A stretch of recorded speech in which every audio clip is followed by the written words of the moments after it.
start off the night. Welcome to Rules of the Pit. We got Greg Rekus with us tonight, fellow Canuck over here. Usually I'm the only one on the show, but hey, I feel a little better. No, yeah, we can talk some Canadian slang later. Yeah, for sure. We'll eat some poutine and yeah, go shovel some snow because I got a shit ton of it, man.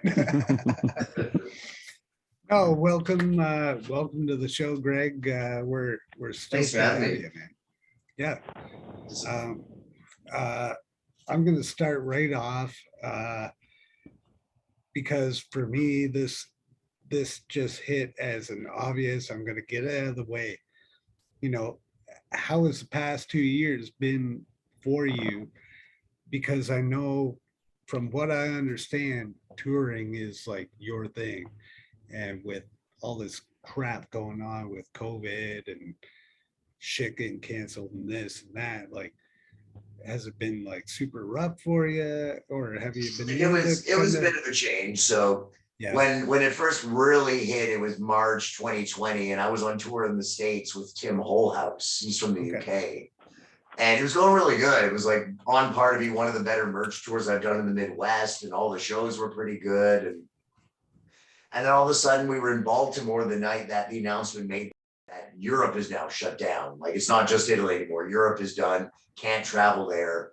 And 4 people came to our show. And I'm not like big in Baltimore, but like 4 is like pretty slim. And then the next day we played DC at this bar where it's just like, it's on the strip. A bunch of people are always there. Same thing, like nobody was there. Philadelphia, we were playing this place called The Pharmacy. And it is like 100 people outside drinking every night of the week. Like, it is packed nonstop. It's always a party. And there was 4 people there. And that was the point where we're like, okay, well, our show tomorrow was a house show at a friend's place, kind of in the Poconos Mountains around that area. Like, okay, at least we're gonna we'll have that one, and then maybe that'll be the last show. And then even that one got canceled. The house owner was like, I don't know what the fuck's going on right now. Like, we're just not gonna do the show anymore. We're really, really sorry. And we were staying with I don't know if you guys know Steve-O from the Holy Mess. He's also in a band called Steve-O and the Crippling Addictions. Okay. But he was the one who we were staying with. So we just did this show in his basement. We like drank a handle of whiskey between 5 of us, played a bunch of songs, and then the next day I started driving back to Canada.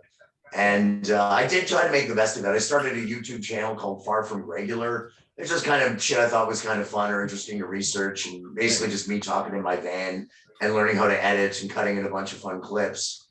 And for the first part, I went to the jam space every day and still played. And it just kind of got eroded over the next 2 years to less and less and less. And I kind of just, honestly, I just kind of made myself focus on work. I work as an audio engineer.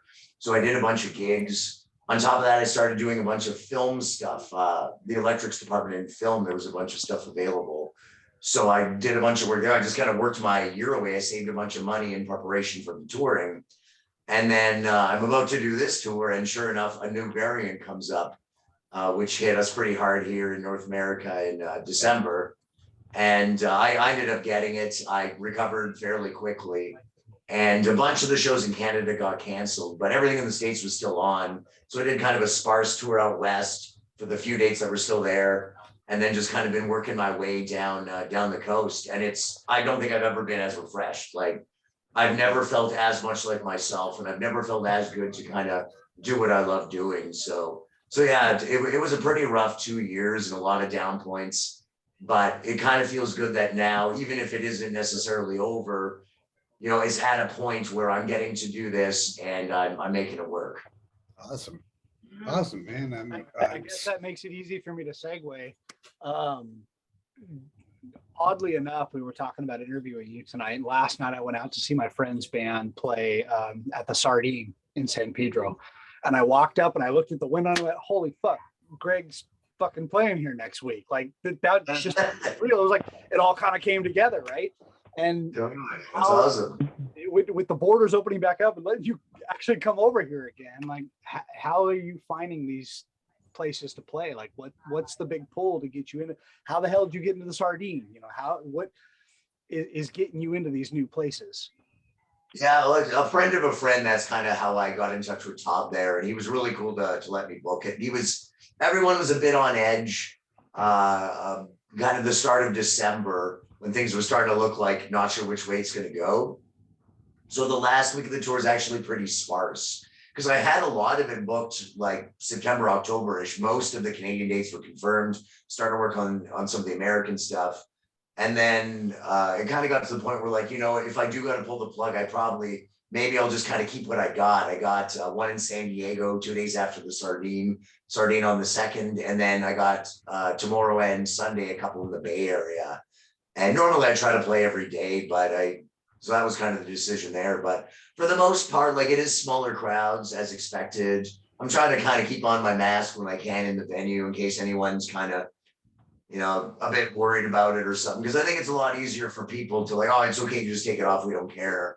People maybe find it a bit harder to ask you to put it on because there are a lot of people that have some resistance to masks and stuff. I don't care. I'll put on one if someone wants, but for the most part, it's been a pretty normal tour aside from like I said, maybe smaller turnouts and just a little bit more being careful kind of stuff. Sardine's a fun place. You should have a good time. You should probably get a good crowd out there. It's a nice place to be in. Todd is incredibly welcoming. He's super great. And we're hoping to get him on here too. So honestly, I just met him online, so I'm looking forward to meeting him in person. And I've heard a lot about the space, so I'm excited to play it. It's a cool little space. I'll tell you that. Like he's very like horror themed. Like so, you'll find little dots of horror throughout the show. But yeah, it's a nice. Perfect. Awesome. That's cool. That'll be like I can see like 5 TikTok videos of just me being there already. You got a photo booth. You got to make sure you go in the photo booth and get some shots. Well, Matt, you got to go down to the Sardine and you got to go check out Greg. You know what? It's on my schedule as of right now. I will say that. Nice. To be there. Nice. I wish I could. So how did the isolation of 2020 impact your latest album? Oh, sorry. Yeah, it was tough. I was lucky that I lived with my partner, so at least I had someone else to kind of hang out with. And I mean, we watched a fuck ton of movies. It was kind of nice at the start. I think I talked to a lot of people that share this. Like, I'm so busy between touring and then trying to work all the time to make a buck.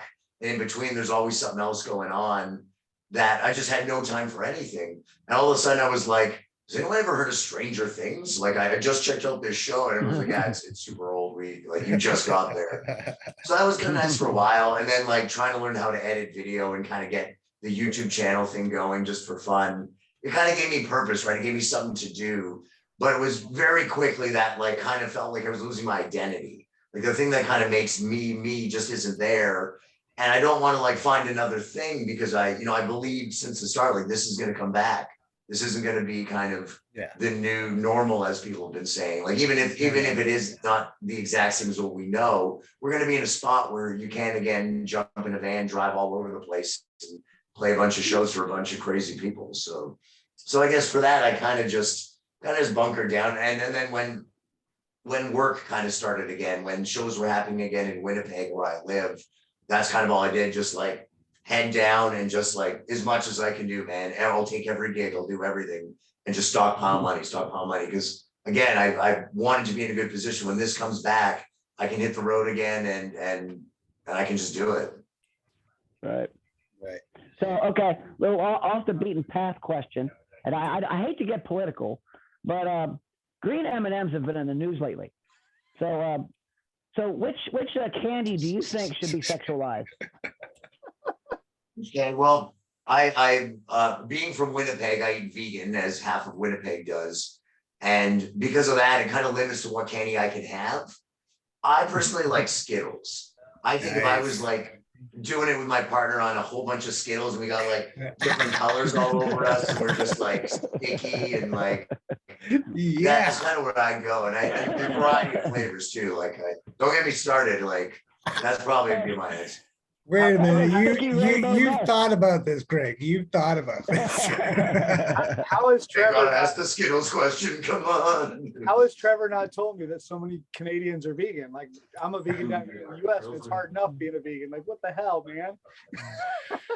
Well, for Winnipeg at least, like there's this band called Propaganda that I'm sure everyone's heard about. They're Yeah. huge. Ooh, what? And they were like a cornerstone of the Winnipeg scene. We all idolized them, and they all ate vegan.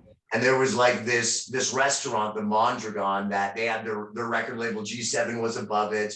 They always went to hang out there, so you might like get to go and kind of spot them and maybe try to, you know, say something to them or whatever. So all of us got on like the vegan train pretty early on, and vegetarianism, and just we're exposed to that very early kind of in our scene. Yeah. And it was just kind of the part thing, like if you're in the punk scene, you're probably at least vegetarian, if not a vegan. And I don't know if it's like that everywhere. I don't think so, but it, No. I mean, now it's hilarious. Now you drive to any grocery store, there's like a section with like everything. Like, you want to eat chicken? We got vegan chicken. You want a burger? Here's a vegan burger. You want to have cheese? Here's vegan cheese. And I mean, most of it tastes all right. Not necessarily my favorite, but at the same time, you know, for people that are like exploring it and don't know really what to eat, you can kind of have those, like, you can still eat something that kind of tastes like chicken. And, you know, if it's not good enough, it's not good enough. I'm not going to pretend like it's better than the original, but at the same time, compared to like the tasteless blocks of tofu from, you know, the late 90s when we all started trying to do it, it's come a long way. Yeah, no doubt. No doubt. Doubling back, you mentioned like through the pandemic and that you watched a crap ton of videos with your partner, like movies and whatnot. Like, what kind of movies does Greg Rekus like to fucking check out when he's just chilling out? With So I don't know, like for me, when you have every single selection available to you, it's just too much for me. Like my itty bitty little brain just gets overwhelmed. And so I do these things in my life to try to like minimize like what my choices are. And so I started a VHS collection because they're selling them for like $25 now at thrift stores. And I have like a player, I have a backup player in case that one dies. And I think they're a lot of fun. It's fun to put in the tape, and it plays like these old previews, and it's a bunch of videos like I'd never think to like go download or check out on Netflix or anything like that. It's a really weird selection. But then I always, if it's me choosing, we try to like rotate, like my partner Katie will choose one and then I'll choose one. And for me, it's either like Demolition Man or Total Recall or like Point Break or something like that. And for her, it's usually like a movie with a slightly better taste or something. But yeah, it's a lot of like 80s and 90s stuff, kind of rewatches like that. And like I said, Stranger Things, we watched that. I think we went through like that Black Mirror series. All the things that were kind of a thing in the last 5 years that I like called in sick for, I was finally able to like check a bunch of those out. So that was a lot of it too. That's awesome. When you're on the road though, because that's something that has come up before as a question, is like how do you find it difficult to eat your lifestyle? Not at all. Again, there's like so many vegan restaurants, and then in my van, I actually have this little oven. It's like about that big. Plugs into the lighter. It goes up to about 300 degrees Fahrenheit. So that opens up that frozen aisle. I can now cook almost anything in there. You can even put just like some rice, some veggies, and then in an hour it's all cooked. You can put it in the wrap. You just eat it as is. So it really opens up that like I can really cook for myself. I don't kind of got to depend on what is available. But even at that, like almost every city now has like a vegan restaurant where they just do 100% vegan stuff, which is really neat. And most restaurants still have something. Like even I'm not that, aside from the vegan thing, I'm not that much of a picky eater. So if there is something vegan on the menu, yeah, it's good enough for me. I'll just take that. Yeah, you're in the hotbed now. You're in Southern California. We got them everywhere. So is Mexican corn whiskey vegan? Mexican corn whiskey is vegan as far as I know, yeah. It's actually probably not, but it would be considered. The problem with things like Mexican corn whiskey is there's probably bugs in it. And if you're die-hard vegan, there might be bugs mashed into it. But the reality is it's a vegan product. No. I'm okay with bugs. Like bugs I've eaten crickets in my life. You throw some spice on anything, you can make it taste good. It's true. Exactly. The bugs just give it the spice. You can wash anything down with a beer. I'm vegan, but I'll drink that'll say anything, right? Yeah, I think it was actually President's Choice crickets. They were crushed up. It was like a powder. It was tasteless. Yeah. I thought it was so Yeah. cool, kind of like this idea that you could just put a bunch of crickets in a room with some water, and then the next day you have like twice as many crickets. So I'm thinking of like a food source in the future, like when we're all living in domes, You you know, can. like in another 5 years or something, when basically the world ends, then Yeah. fucking, I'm gonna eat crickets, man. Why not? We're drinking cricket powder. We're eating crickets. Yeah. Hell yeah. Cricket powder is rich in protein. And I raised tarantulas for 20 years. And I had my own cricket colony because tarantulas eat a lot of crickets. And Holy shit, I'm yeah, coming over to you. it's huh? I'm coming home for dinner. Let's do this. Well, actually, that's one of those hobbies I got to get back into because I had a massive die-off because of they changed the rules in Florida as far as keeping certain types of substrate and dirt when it comes from out of country. They treat it with insecticide, and I didn't get the memo. So I ended up killing pretty much all of my tarantulas by doing changing their their dirt. That sucks, man. I'm sorry. Yeah, but anyway, but back to the crickets thing. That's where so actually that's absolutely true. It doesn't take much, man. It's a few potatoes, some lettuce, some water, and the crickets just multiply. Yeah. So, I mean, I'm half joking, but the other half is like, if the world does end and that's all there is to eat, like, yeah, I guess it's better than starving to death, man. Well, I was dared one time to drink my own urine, and you wonder if I had to survive, could I do it? So why don't I try it when I don't have to survive? So that when I'm in this situation, I'm like, oh yeah, that's not bad. It's better warm. I'll say that much. But if you drink your own urine, you won't get COVID, so you're good. That's it. I'm now self-immunized. It's like, I think if I was in that, if you're in the situation where you're drinking your own urine for survival, you're probably not going to have the opportunity to chill it. But if I was in like a situation where I'm like, okay, for some odd reason, I got to drink my own urine, and I have like A refrigerator. and my like, yeah, definitely put some ice cubes in there. I want that shit cold, man. Give you some Yeah, salt on the rim. I agree. Rocks and a little salt on the rim. Oh. It makes for a good money making scheme when you're out there hustling in the bars too, because no one believes you'll do it till you do it, and then they're like, "Fucking pay up." Oh boy. So Greg, just curious. I mean, you've been playing for so many years. I'm sure you've gone through so much freaking gear. Just curious, what are you playing these days? What's really dialed in your sound that you're comfortable with, that's good to travel with, I'm actually not too much of a gearhead, and at the same time, I'm probably more than the average player. And that's all good. Like some people are uppity on it, and I'm like somewhere in the middle. Yeah. I just kind of find what I like and go with it. But for this tour, I decided I better bring my own mic, like just to be safer and shit. And even just with like, I'm not usually on the road 7 months a year. I'm pretty resilient to almost everything. I rarely get sick. But even just kind of the normal stuff going around, I was a little bit worried about. I was going to get an M88, which is a Bearer dynamic vocal mic. It's used for a ton of stuff. A bunch of people use it on kick drums. It sounded really good on my voice. It's kind of deeper. Right. And my friend who was going to sell it, I missed it. He already sold it to someone. But he's like, you know what? I have this other mic. It's a PR40. And it looks almost like a kick drum mic. It doesn't look like a vocal mic at all. And I was kind of like, I kind of wanted to get a couple Heil mics anyways. I'll give it a chance. I bought it and tried it. And right away, like trying a 58 and then this mic, what a difference. It was like you took a 58, EQ'd it for like an hour. Like it sounded really, really nice in my voice. And then also for the stomp box, to get the low end component, 9 out of 10 sound people have no problem. But every so often you get one of those nights where they just can't dial it in right, or maybe it's just the wrong PA for it. They don't have a mic for it. And when I tour in Europe, I have this little pickup on the just a piece of wood. I can't tour with the whole stomp box over there. Right. And so I'm trying to think of like, well, what can I do something that like is more consistent? Because the little pickup, you could kind of stomp in one spot, and good luck trying to get a good sound out of it. Yeah.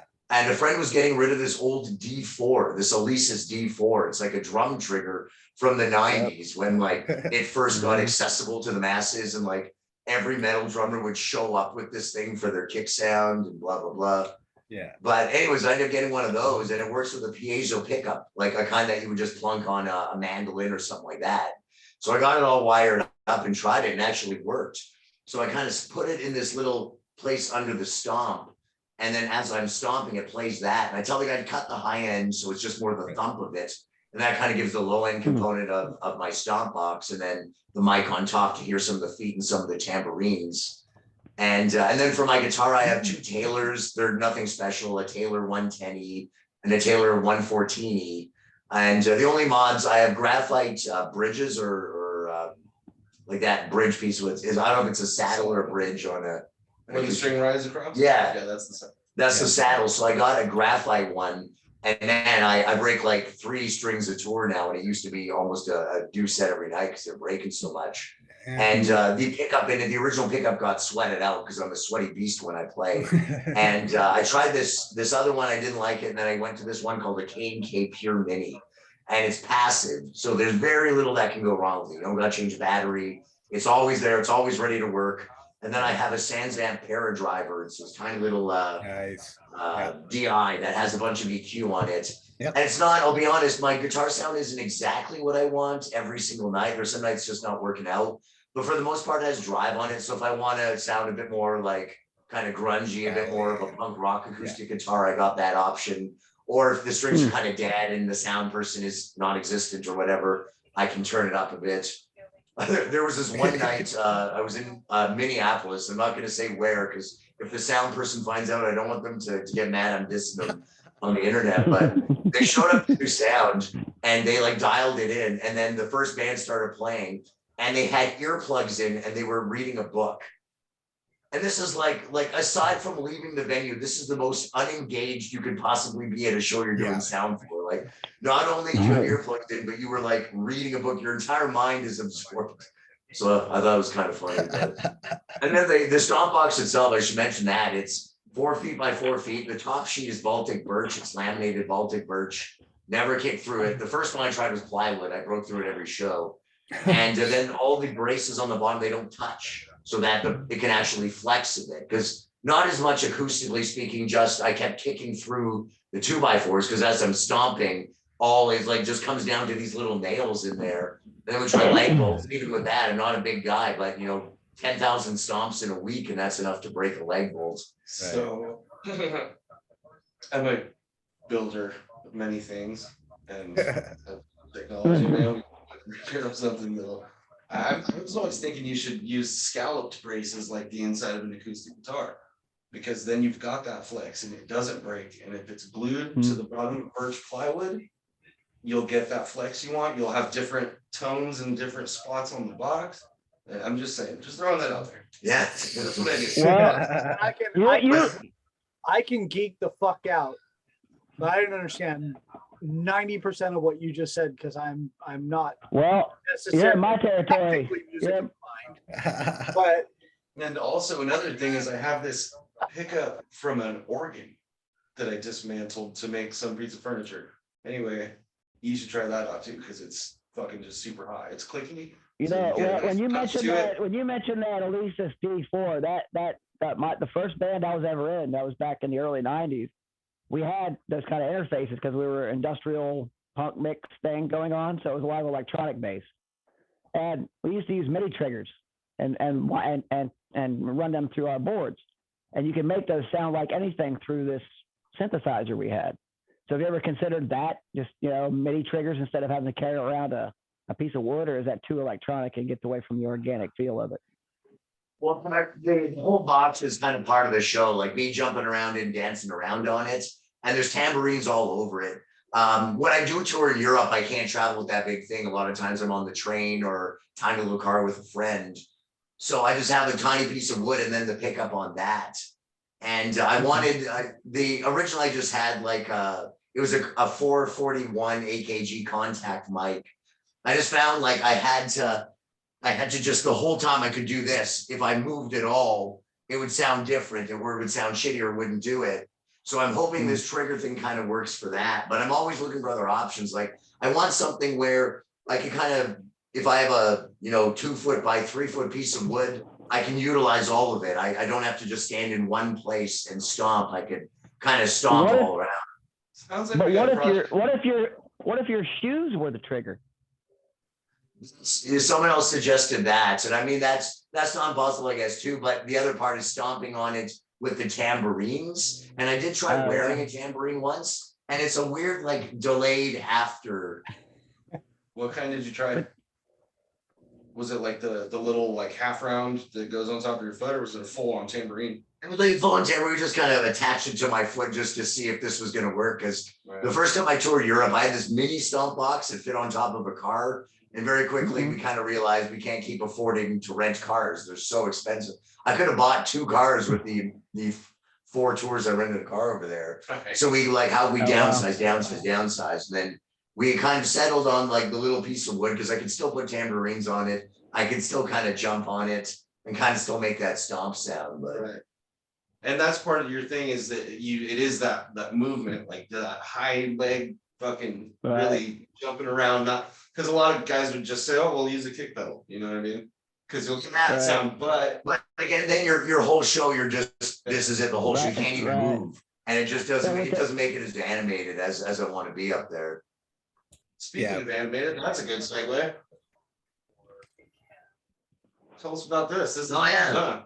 Yeah, actually, I have an LP of this now. I will have to get you one. Absolutely. Yeah, I wish I should have brought it in before. My name's in the thank yous on this. Wait, we have Nice. we have an LP. Are we going to be able to pick that up if we show up on Wednesday next week at the Sardine? I mean, is that? Oh, hell yeah. I will, if you show up, I'll do whatever you want, man. Your name and I'll have sex and Skittles with you for as long as you want. Oh hell yeah! I'm bringing friends.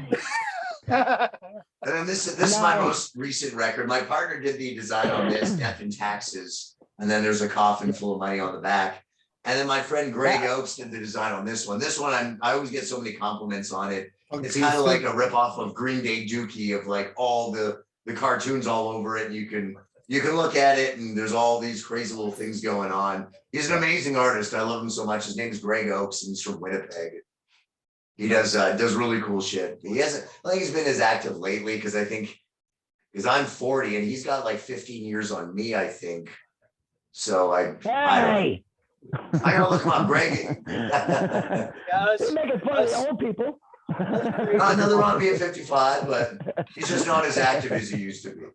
Us creative types actually always like to hear those kind of stories because that's my thing. Like I'm a merch guy. I've done merch for bands and for businesses, and that's what I've done for the better part of 20 years. And I love that. And so maybe Trevor, mark that name down on the list because it's talking to those guys that have done the artwork for the bands, the artists, the musicians. Like I love to hear those stories of, well, what was the inspiration to do the design for fucking Greg's album, right? Like what prompted you to put that piece of art together and to see how it grew and how it built and it worked with your music. It's an amazing segue there. Yeah, Greg's a neat guy. Definitely Greg Rekus, check out his stuff. Yeah, for sure. Other bands, Trevor, I don't know what we can say here, but FYP played with Backside and Blink before they were 182. So, and that was my first foray into like the live, get in a punk scene, get in a mosh pit. Like for me, that was the first introduction. I've been listening to it for a while, but I'd never actually done it. And we saw them in a dive little place. It's become kind of an iconic Southern California place. So when I finally met Todd a couple of weeks ago, because he's become real good friends with my buddy, he didn't even remember playing that show, but he held on to a lot of a good show. It was a great show. But he's held on to a lot of history. And I think what you'll find at the Sardine that's beautiful is you can walk into his entire record company, Recess Records, is in the back end of the building. So you walk through the building, out in the back patio, and right into Recess Records. And he's got it all in the back. But he's got all the show flyers and the posters and the stickers and everything all over the walls, records everywhere. So my recommendation to you is leave a few of those records, those LPs there while you're there, because he's got a record shop in the bar where he's selling them. I picked up a Mike Watt, Todd compilation and a Toys That Kill album just probably because I was drinking, but a show at a record store and I'm buying shit because it's all good shit, right? Yeah. I think you'll like the place, and it's just one of those good little homey kind of feels. You know, you feel like you're back in the 90s punk scene that I hold so dear before I walked away and came back. That's what the Sardine feels like. It's got that feel of that old little dive 90s punk bar, and it's beautiful. Yeah, I mean, every time someone mentions it, it gets better and better. I'm waiting till someone's like, "Oh, and they got pinball," because every time someone says something, it's cool. There's no pinball. No, There's a no. pool table. That's all right. There's a photo booth, and there's a kick-ass fucking stage. So I'll give it that. Do you That's hear awesome. that, Yeah, Todd? I'm really looking Do forward you to hear that, meeting Todd? Get pinball. We gotta send this to Todd, right? Todd's gotta see. We need pinball machine in there. Yeah. you. You know what we have up here in Barrie, Ontario? The Sciatics were going to play a show in Barrie, and prior to the show, we found this arcade bar. It was a $5 cover. You went in, it was a bar, but it was like arcade games, pinball, everything, and everything was free. You paid the $5, everything's free.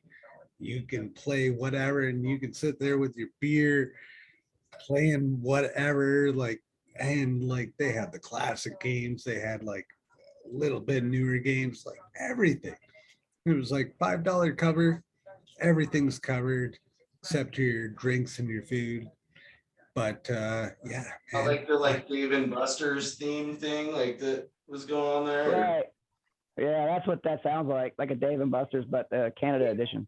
We have a few in Orange County, one specifically in Santa Ana that had that same scenario where you can go in and it's all classic games and it's 2 stories. Nice. Pay for your beer. Hey, did we just give Dave and Buster's a shout? Fuck them, pay us. Yeah, fuck them. Let's get them on. You pay for your food, you pay for your Well, beer. drink to that. There's no cover. Drink to that. There's no cover in this Santa Ana one, this local Orange County one, but you still drop a quarter in the machines. They all still ask for a quarter, which, you can pay your $5 cover, but to me, dropping that quarter in the machine, that sound of that clink going down, that was everything right there to me. So it's a little nostalgia there. Back in the 90s, we had this thing called Dark Zone. And they converted this old grocery store, it was like a Safeway or something. Whole grocery store got turned into this maze, and it was laser tag, but you're on 3 different teams, and there's like bases you got to shoot, you got to defend your base. Like they got it all really going, but it was not as cool as hitting each other with bats and sensors. So it was like, it's halfway there. They do fucking taser ball. Is it taser ball? I don't think I want to play taser ball. Yeah, taser ball. It'd be like dodgeball, but with like a how would that work? Johnny's gonna think about this. Johnny's gonna Look, create a green taser ball on YouTube. Yeah. Yeah. Brought to you by the Florida man. Yeah, we don't play it out here. You tell some crazy shit, we'll try it. I was just in Portland, and we went to a place called Ground Control. That place was rad.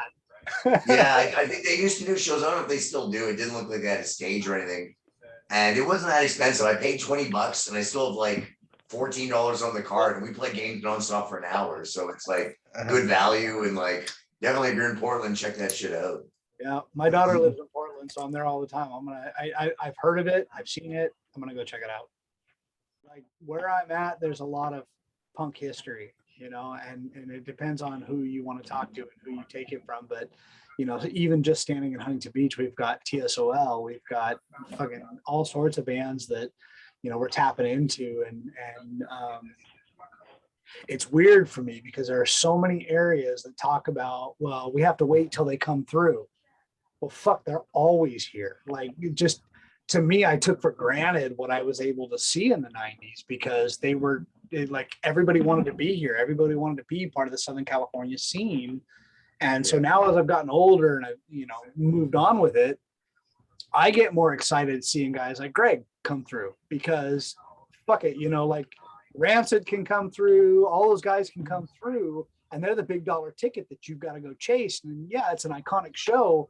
But what's more exciting is, again, seeing guys like Greg come through or going and watching fucking Todd perform at the Sardine, like seeing the individuality of it, seeing the history of what I know of Southern California punk or punk that came to Southern California, seeing it still here and still want to be here and still want to come and still playing in the little dive places and still building a new history that out of when I remember it, it's beautiful. Having that opportunity, I won't trade for the world. So yeah, looking forward to hopefully being there Wednesday because it's so cool to see new artists come through with a similar feel and a similar taste. I've played LA for the last 10 years since I started the solo thing. Before that, I was in a band for 10 years, but once I hit the solo thing, I was like, fuck it, I'm touring the States. Like, it's hard to get down there as a band, but it's just me. One thing of paperwork, I'm across the border, bring all the merch I want, here I go. And LA was one of those places where, like, when I first started trying, it took a while to kind of meet the friends. And then once I got in, I was in. Every show was like, if I do 2, 3, or 4, 1 or 2 of them are going to be really, really good.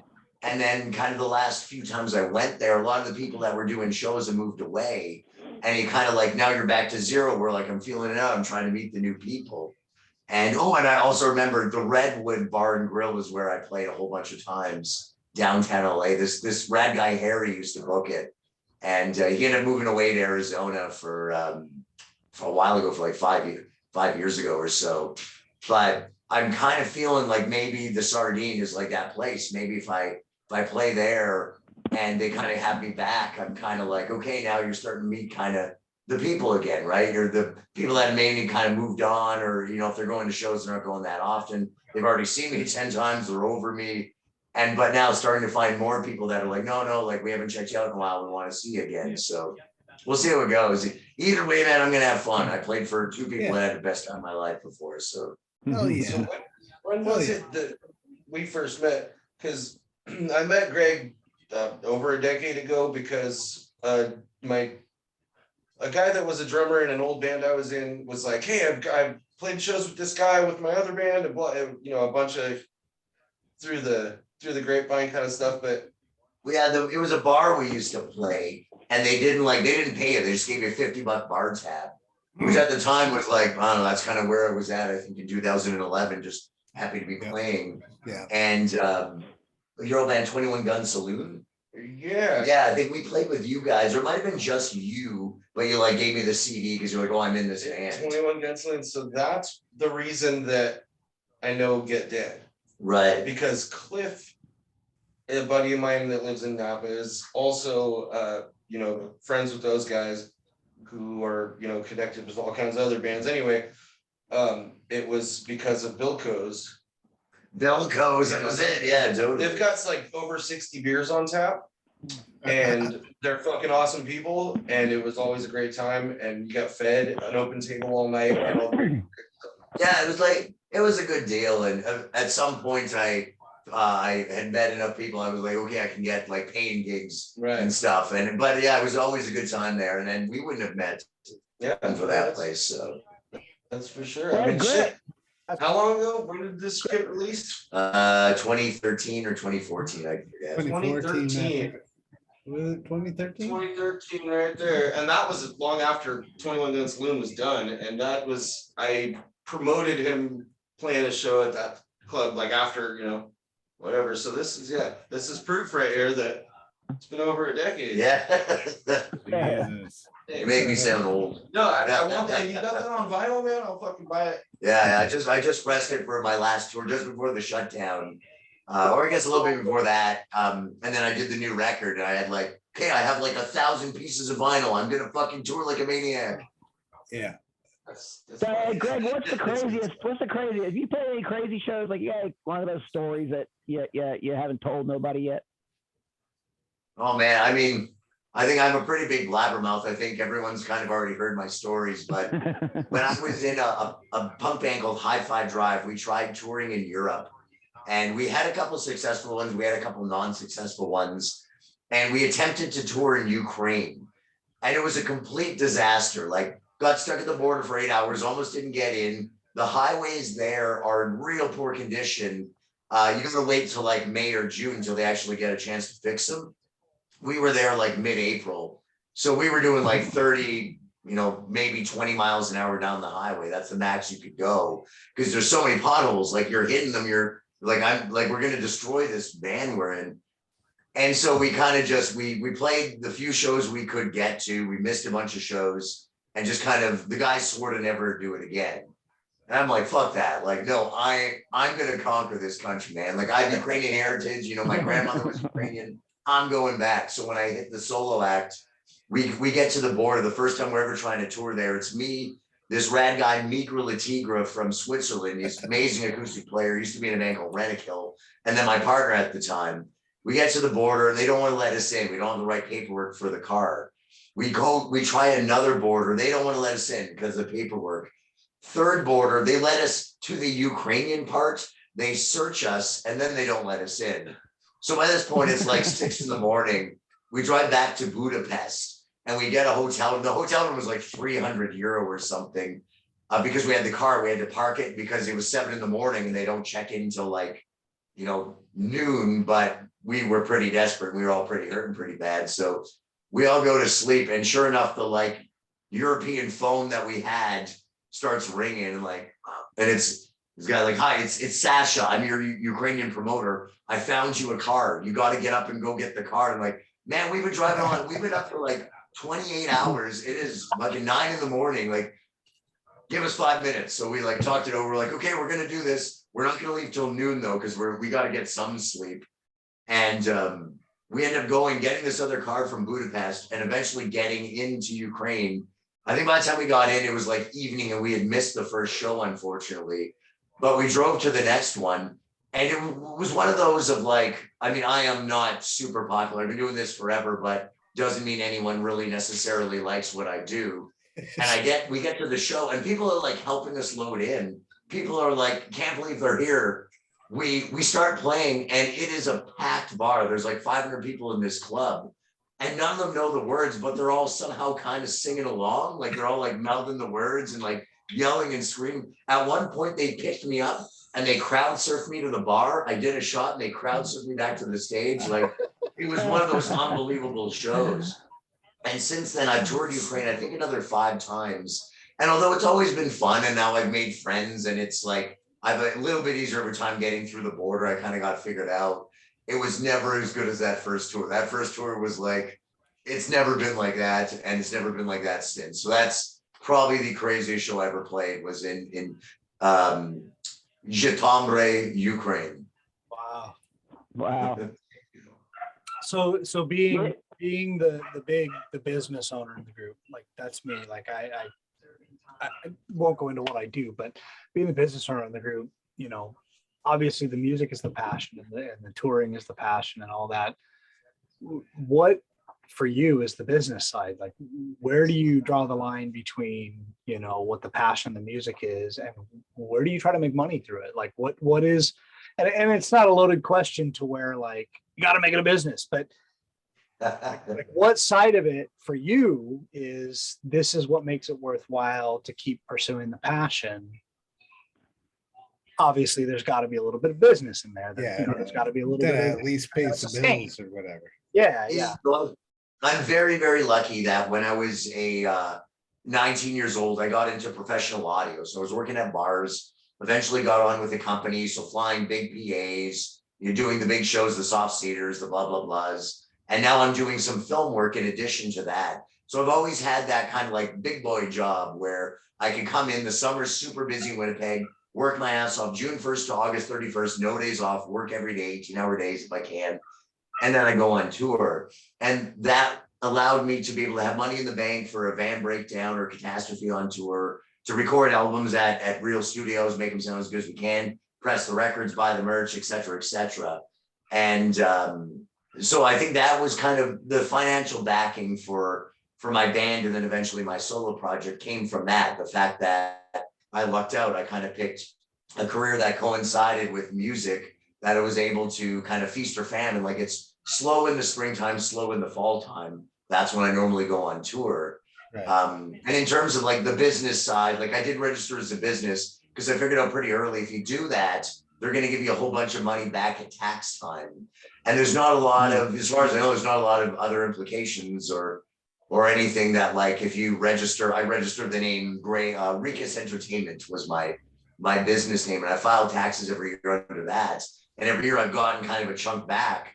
That's probably the reason why I was able to record an album that year, or why like I bought a new van or fixed this old van or whatever. I was able to do that other month of touring, even though the tour went catastrophically bad financially. But so just small question afterwise for you, and you know, I plan to ask a lot of artists the same question.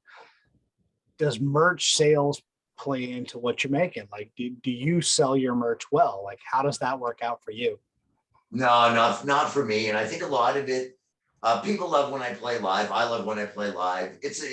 I like to think it's an experience. Like I bring the show, I bring a good time. We all have fun.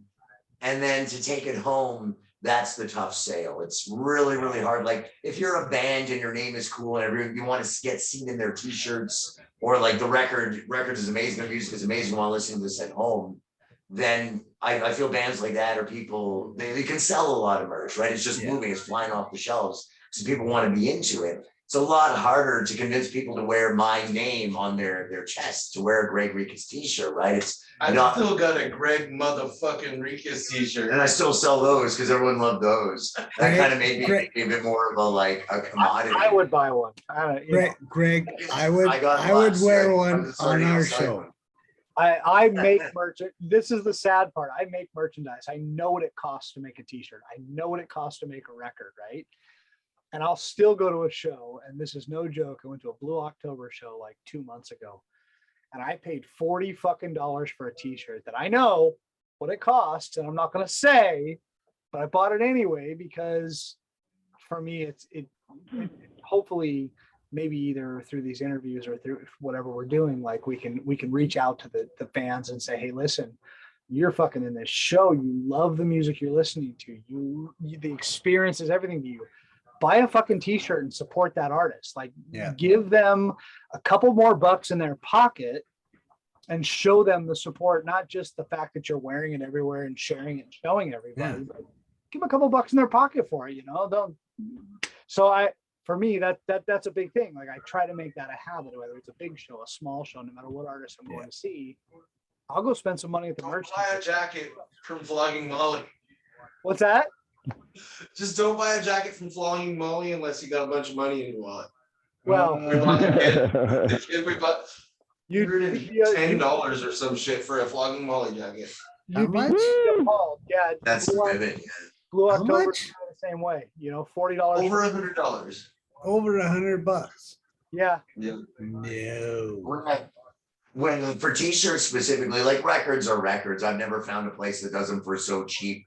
They kind of you get a huge discount. My second record actually sold at a loss because I only did 300 copies. And once you factor in the portion of the recording for the records and like the pressing of the CD, et cetera, it was a money loser. Even though I sold all 300, I think I have maybe one left.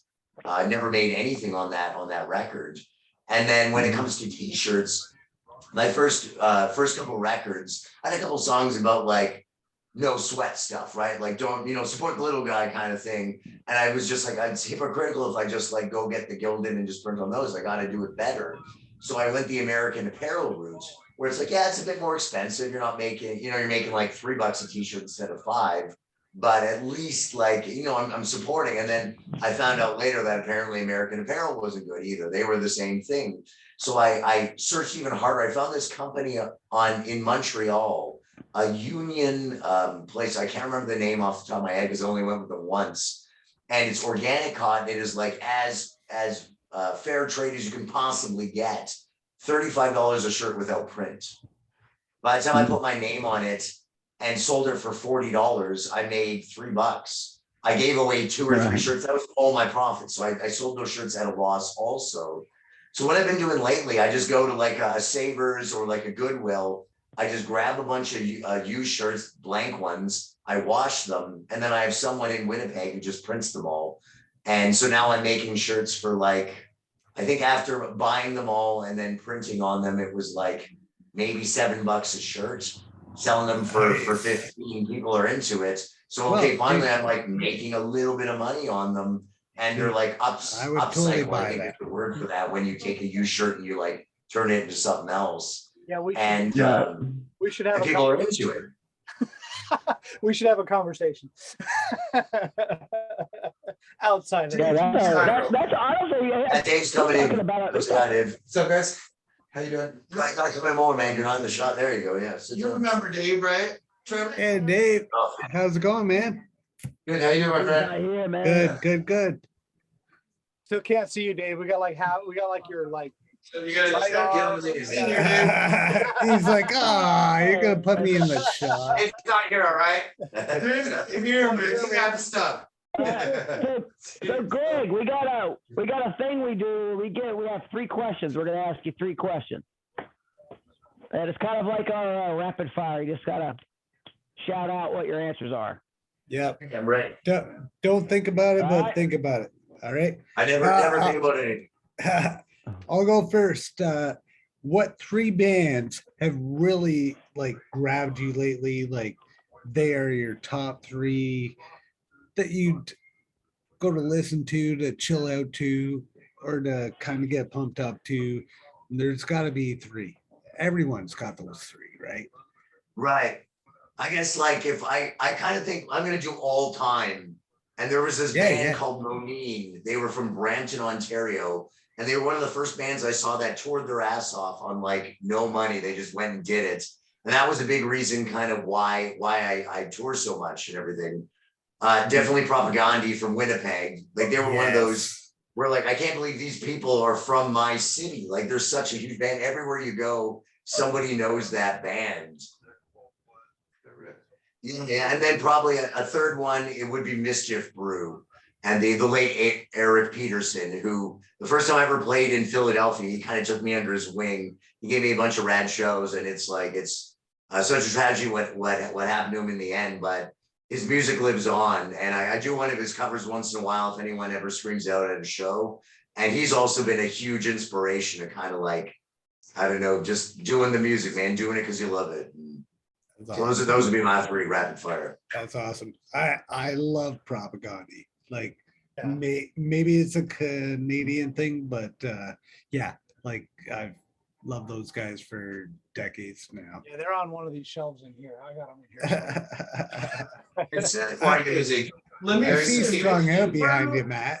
There is a strung out. That was good to hear Mischief Brew come out. Mr. My Brew, kids showed me Mischief Brew, believe it or not. Nice. And we've listened to what other the other band that you fronted, Mischief Brew and something else. He did some stuff just like under Eric Peterson, just his name. But if he was in another band, I didn't know about it. But Yeah, there's something else.